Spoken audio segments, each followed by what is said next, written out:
পরবর্তীতে গভর্নমেন্টটা আসলে হয়তো আমাদের ব্যবসা বাণিজ্য ভালো হইতে পারে। কোনো রাজনৈতিক সরকার না থাকলে নতুন কোনো ইনভেস্টমেন্টও আসে না, ব্যবসা বাণিজ্যের চাকাও সচল থাকে না।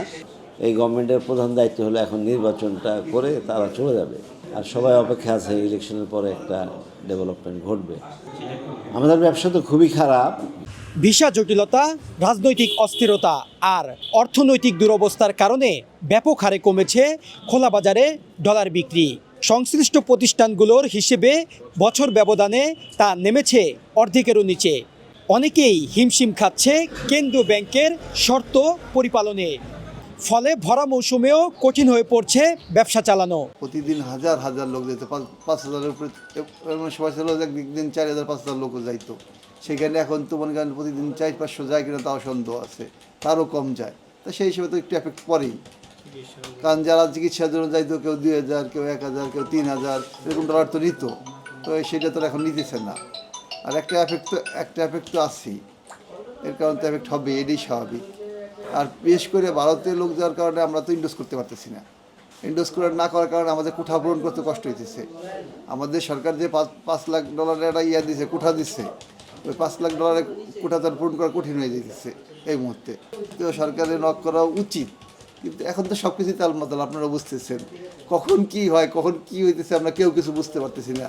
আমরা সবাই একটা অন্ধকারের ভিতরেই আসছি। সব কিছু ঠিক থাকলে আমাদের ব্যবসার ভালো হবে। আর এখন তো আসলে ট্রাভেল নেই, আমাদের ট্রাভেলিংয়ের উপরে নির্ভর করে আমাদের বিজনেস। ওরা বিদেশ থেকে আসবে, আমাদের দেশে আসবেন, আবার আমাদের দেশ থেকে মানে বাইরে যারা যাবেন তাদের উপর কিন্তু আমাদের কেনাবেচা তো বাইরে না। অবশ্যই ভালো হবে আমাদের ব্যবসা, সব ব্যবসা ভালো হবে। একটা দলীয় সরকার বা গণতান্ত্রিক সরকার যদি আমাদের দেশে আসে, অবশ্যই আমাদের ব্যবসা ভালো হবে। মানে আজকের মতো ব্যবসা তো মানে আজ থেকে 10 বছরের এরকম খারাপ ছিল না, এখন একটু উল্টাপাল্টা হয়েছে। এখন তো একটু ব্যবসা সবারই খারাপ, সব ব্যবসায়ী খারাপ, কেউ তো ব্যবসায় ভালো নেই। বর্তমান চিত্র যে ব্যবসা আমরা করতাম বা করি, 20% ব্যবসা আছে, 80%ই নাই। 20% হলে তো লস না। আপনার অফিস ভাড়া আছে, কর্মচারী বেতন আছে, এর উপর নির্ভর করে ব্যবসা না। অত 20% ব্যবসার তো লসই হবে।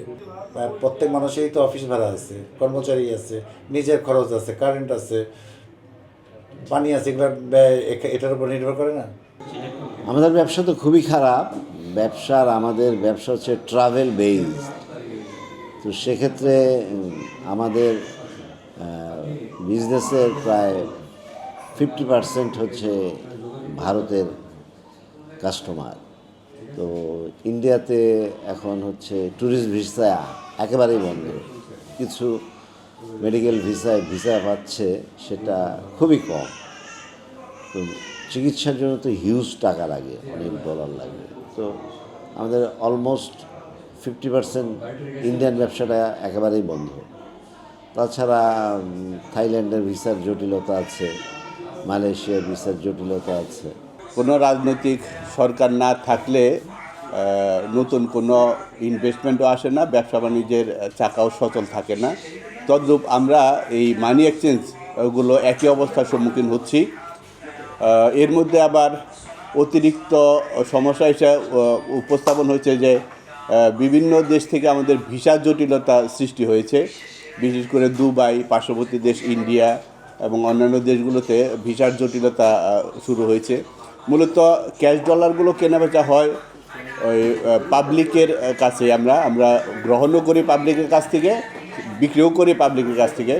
তো ট্রাভেল যদি না হয়, ভিসা জটিলতা যদি থাকে এবং ইম্পোর্ট যদি না হয়, সেই ক্ষেত্রে ব্যবসার অবস্থা খুবই শোচনীয় অবস্থায় আছে। আমরা আসলে আমাদের কাঙ্ক্ষিত যে ব্যবসা এবং যে ব্যবসা পরিচালনা করে অফিস পরিচালনা করতে পারবো বা সংসার পরিচালনা করতে পারবো, সেই রকম অবস্থানে আমরা কেউই নাই। পুরোপুরি বেচা কেনা টোটালি ধরতে গেলে কোনোরকমভাবে আমরা চলতেছি, অফিস খরচা ওঠানি মুশকিল। যাই হোক, হয়তো পরবর্তীতে গভর্নমেন্টটা আসলে হয়তো আমাদের ব্যবসা বাণিজ্য ভালো হইতে পারে। এই অবস্থানে আছে। সার্বিকভাবে তো দেশের পরিস্থিতি খুন খারাপ, মারামারি, ধরাধরি, বিভিন্ন সমস্যা লাগিয়েই আছে। তারপরে ভারতে ভিসা দেয় না, এটার জন্য আমাদের ব্যবসা খুব এফেক্ট করছে। কারণ লক্ষ লোক আমাদের দেশে বিদেশে যাইতো, ভারতে চিকিৎসার জন্য হোক, বেড়াইতে হোক, ভারত থেকেও আসতো। এটা তো আপাতত আমার মনে হয় 20%ও নাই। তো বাংলাদেশ থেকে অনেক চিকিৎসার জন্য ভারতে যাইতো, সেটা একটা বিষয় জটিলতার কারণে অনেকে হয়তো যাইতেও পারে না, অনেকে হয়তো পয়সা খরচা করে যাইতেছে, ভিসা করে খরচা করে ভিসা পাইতেছে। বাজারে চাঙ্গা ভাব ফেরাতে রাজনৈতিক স্থিতিশীলতার বিকল্প নেই বলে মনে করছেন সংশ্লিষ্ট ব্যবসায়ীরা। সোহাগ খান, দৈনিক ইনকিলাব, ঢাকা।